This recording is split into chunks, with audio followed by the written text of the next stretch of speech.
ብልጽግና ወቅታዊውን የፋኖ ትግልና የኢትዮጵያ የጤና ባለሙያዎችን እንቅስቃሴ አስመልክቶ ለአመራሮቹና ለአባላቶቹ ሰነድ አዘጋጅቶ አሰራጭቷል። ይህ ሰነድ ከብልጽግና ሾልኮ የወጣ ሲሆን የፋኖ ታጋዮች መረጃውን ሰምተው አንድ እርምጃ የቀደመ ስራ እንዲሰሩ በማሰብ በፍሪ ፕሬስ ተዘጋጅቶ የቀረበ ነው። ጠላት በሚል የገዛ ህዝቡን ፈርጆ በድሮንና በከባድ መሳሪያ የታገዘ ውጊያ እያደረገ የሚገኘው ብልጽግና ግምገማ አካሂዶ የደረሰበትን ለአባላቶቹ አሳውቋል። ሰነዱ የሐኪሞችን እንቅስቃሴ ከህዝቡ የለውጥ ንቅናቄ ጋር የተገናኘ የፖለቲካ አጀንዳ በሚል ገምግሟል።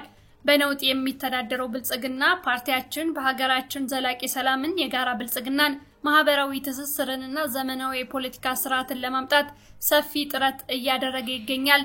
አመርቂ ውጤቶችም እየተመዘገቡ ይገኛል ሲል ሀተታውን ይጀምራል።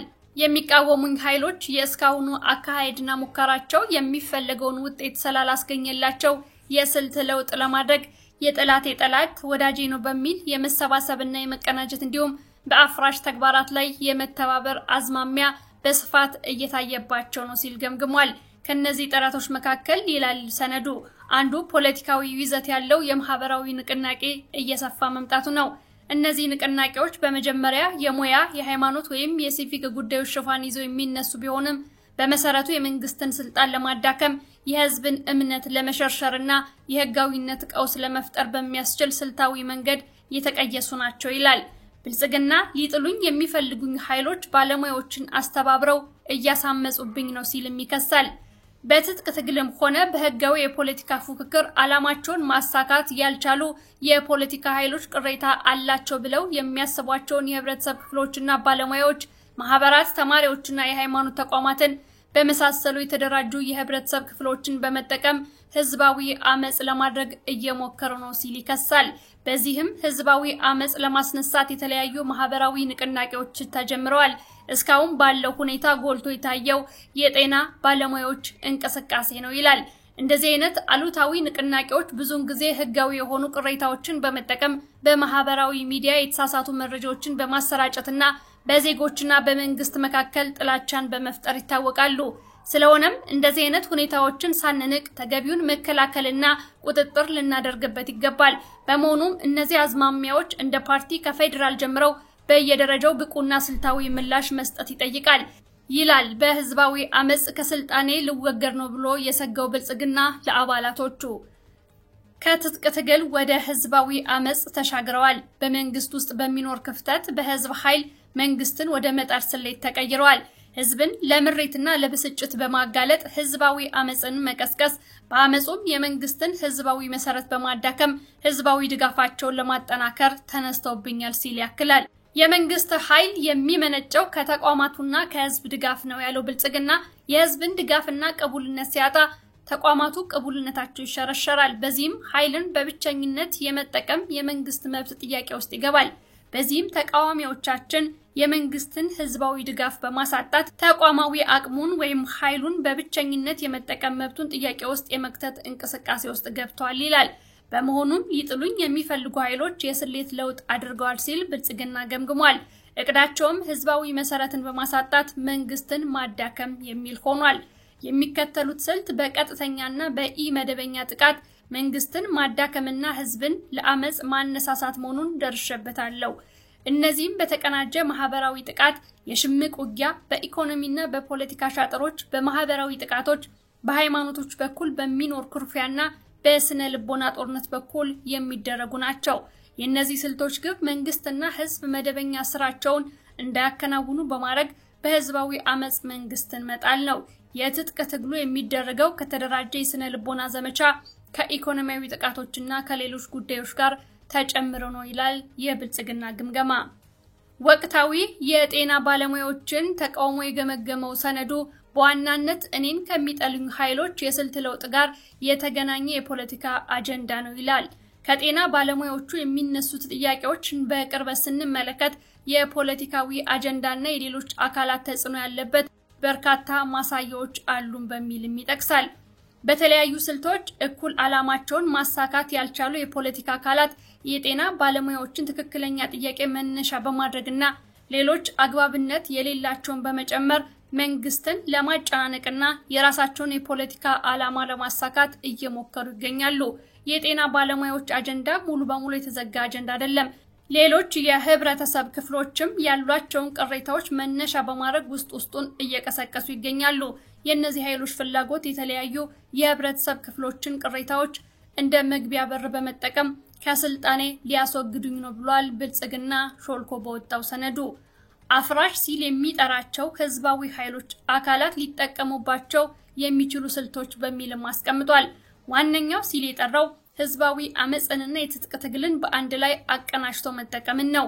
ይህም ሁለቱንም የትግል ስልቶች አቀናጅቶ በመጠቀም የመንግስትን ኃይል በማዳከምና አለመረጋጋትን በመፍጠር የራሳቸውን ዓላማ ለማሳካት ጥረት እያደረጉ ነው ብሏል። ለዚህ እንዲረዳቸውም ብልጽግናን በብሔር በሃይማኖትና በአካባቢ በመከፋፈል የውስጥ ፓርቲ አንድነታችንን ለመናድ ይሰራሉ ይላል። በተለያዩ አካባቢዎች የመንግስት አመራርና የጸጥታ ኃይልን የሚወጥር ጥቃት፣ ግጭትና አለመረጋጋት መፍጠርን ይሞክራሉ ይላል። ይህም የመንግስትን ትኩረት በመበተንና ኃይሉን በማዳከም የራሳቸውን እንቅስቃሴ ለማጠናከር ያለሙበት ስልት ነው ይላል ብልጽግና። በዚህም ህዝቡ እንዲማረርና ህዝቡ ለፓርቲያችን ያለውን ድጋፍ እንዲቀንስ ማድረግ ይፈልጋሉ። ይህም የራሳቸውን አማራጭ ለማራመድ ምቹ ሁኔታ ለመፍጠር ያለሙበት አካሄድ ነው። ሌላው ሊጠቀሙት የሚችሉት ስልት መጠጋጋት፣ ኃይል ማሰባሰብና በተግባር መቀናጀት ነው። ይህ ማለት የተለያዩ ብልጽግናን የሚቃወሙ ኃይሎች የጋራ ዓላማ ባይኖራቸውም እንኳን በአንድ የጠላት ወዳጅ ነው በሚለው በመሰባሰብ ኃይላቸውን በማጠናከርና በተቀናጀ መንገድ በመንቀሳቀስ የራሳቸውን ተጽዕኖ ለመፍጠር ይሞክራሉ። በተጨማሪም የተለያዩ የህብረተሰብ ክፍሎች ያሏቸውን ቅሬታዎች በማስተሳሰብ ለዓላማቸው ስኬት ሊጠቀሙበት ይችላሉ።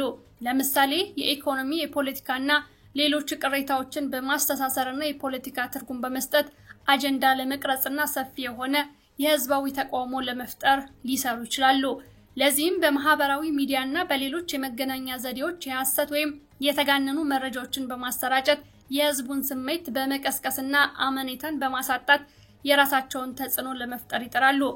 በዚህ ሂደት የብልጽግና ተቃዋሚ ኃይሎች የዚህን ሁሉ እንቅስቃሴ መሪ አደረጃጀት ሆነው ለመውጣት ይጥራሉ። ይህንን ለማሳካት ለአስተባባሪዎቹ የአጀንዳ፣ የገንዘብ፣ የቴክኒክና የመሳሰሉትን ድጋፎች ሊያደርጉ ይችላል ይላል ፍርሃት ውስጥ የገባው ብልጽግና ለአባላቶቹ ባቀረበው ሰነድ። በሂደትም አፍራሽ አካላት ሰፊ ሁከትና ብጥብጥ ለመፍጠር ይሰራሉ። ይህም የህዝብን ሰላምና ደህንነት በማናጋትና ሀገሪቱን ወደ ትርምስ ውስጥ በመክተት የራሳቸውን የፖለቲካ አጀንዳ ለማስፈጸም የሚጠቀሙበት የመጨረሻ ስልት ሊሆን ይችላል። ይህም የብልጽግና ተቃዋሚ ኃይሎች የጀመሩት ጥረት አንዱ ዓላማ የተለያዩ እንቅፋቶችን በመፍጠር ሰባተኛውን ሀገራዊ ምርጫ እንዳይሳካ ማድረግ ነው። ለዚህም አስቀድሞ ሰላማዊ ነፃና ፍትሃዊ ምርጫ ለማካሄድ የሚያስችል ምቹ ሁኔታ የለም የሚለውን ያራግባሉ ይላል ብልጽግና። ከዚህ ጋር በተያያዘ አንዳንዶቹ ከወዲሁ እንቅስቃሴ መጀመራቸውን የሚያሳየው በቅርቡ እናት ፓርቲ፣ መኢአድ፣ ኢህአፓና ጊዮናዊ ንቅናቄ ፓርቲ በጋራ መንግስት ለመጪው ምርጫ ሰላማዊ የውድድር ሜዳ እንዲፈጠር በሚል ያወጡት መግለጫ አንዱ ማሳያ ነው ሲልም ይከሳል።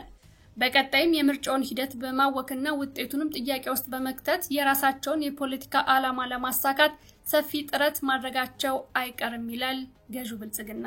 ግምገማውን የቀጠለው ፓርቲው ተቃዋሚዎቼ ዓለም አቀፍ ትኩረትን በመሳብና የውጭ ተጽዕኖ በመፍጠር የራሳቸውን አጀንዳ ለማራመድ ይጥራሉ ይላል።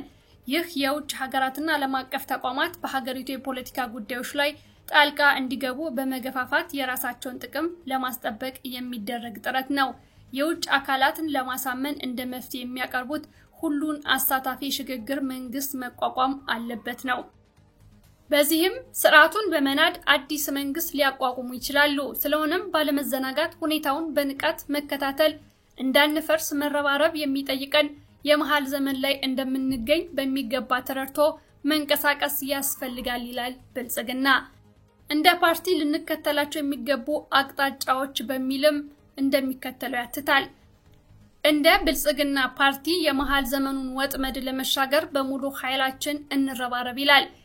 ከዚህ አንፃር መላው አመራራችንና አባላችን በአዲሱ የተቃዋሚዎቻችን ስልት ላይ ጥልቅ ግንዛቤ ሊኖረው ይገባል። ይህ ስልትም ህዝባዊ መሰረትን በማሳጣት መንግስትን ማዳከም የሚል መሆኑን በመገንዘብ ህዝባችንም ይህን እንዲገነዘብ ማድረግ ያስፈልጋል ይላል ገዢው ፓርቲ። ድክመቶቻችንን በመሸፈን ተጽዕኖን በመቋቋም የተሻለ ውጤት ማስመዝገብ እንችላለን ሲልም ፍርሃቱን በማከም መፍትሄ ይፈልጋል። ሰነዱ የሚከተሉትን አቅጣጫዎች ያስቀምጣል።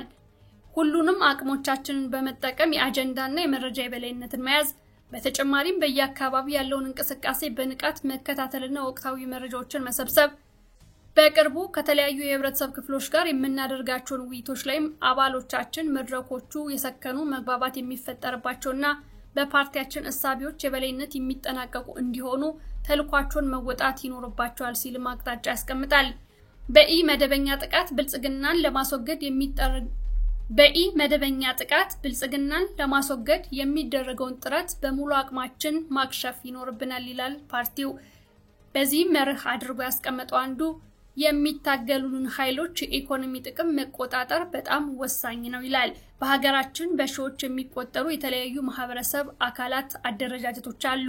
ከእድር እስከ በጎ አድራጎት ድርጅቶች፣ ከሙያ ማህበራት እስከ ብዙሃን አደረጃጀት፣ ከሃይማኖት ተቋማት እስከ ፖለቲካ ፓርቲዎች ያሉ የተደራጁ አቅሞች የተቃዋሚዎቻችን መጠቀሚያ እንዳይሆኑ ማድረግ ያስፈልጋል ሲል አቅጣጫውን ይገልጻል።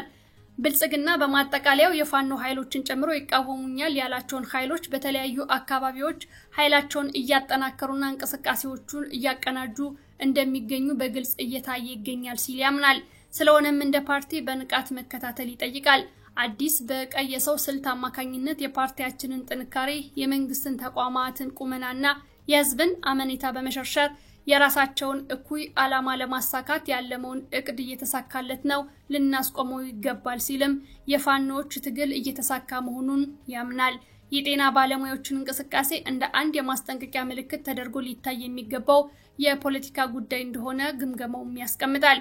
የጤና ባለሙያዎችን ጥያቄ አመላለስን እንደ መልካም አጋጣሚ በመጠቀም ሌሎች የህብረተሰብ ክፍሎችም ተመሳሳይ እርምጃ እንዲወስዱ ለማነሳሳት እየተዘጋጁ ይገኛሉ ይላል።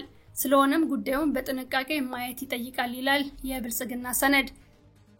ገዢው ብልጽግና ፓርቲ አሁን ያለውን ወቅታዊ ቁመናውንና የፋኖችን ትግል አስመልክቶ ያወጣው ግምገማ ነው።